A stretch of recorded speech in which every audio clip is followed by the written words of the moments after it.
السلام عليكم.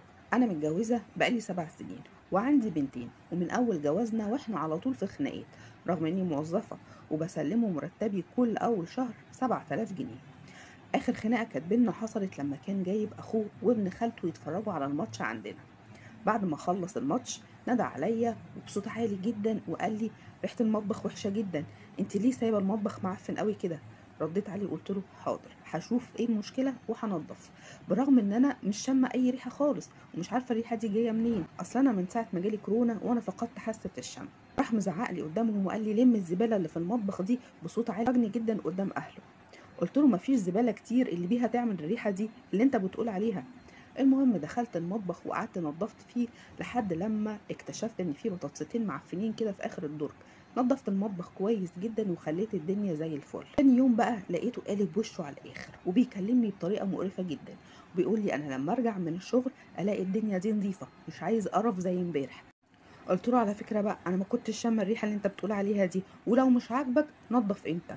طبعا اتجنن جدا اول ما قلت له الكلمتين دول، قال لي: انضف انا يا بنت راح مديني بالقلم على وشي وشتمني بابويا شتيمه وحشه جدا.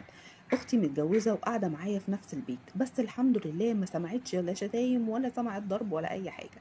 فطبعا هتقولوا لي روحي قولي لاهلك. قلت لهم كتير جدا لحد ما زهقوا مني، ودايما يقولوا لي: خلاص اتطلقي وريحي نفسك. بس المشكله ان هم قالوا لي: لو اتطلقتي ما تجيبيش من البنات معاكي، سيبي له البنات هو يربيهم وهو يتحمل مسؤوليته. بس انا ما اقدرش اعيش من غير بناتي، اعمل ايه؟ وانا اصلا من الريف، يعني مش متاح ليا ان انا اخد شقه واقعد فيها لوحدي.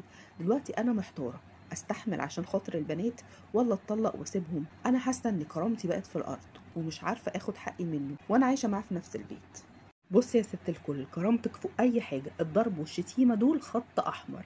يعني ما ينفعش حاجه اسمها استحمل عشان خاطر البنات، ولا هو يهينك ولا يضربك، لان ده بيدوس على كرامتك قدام نفسك وبيكسر صورتك قدام عيالك.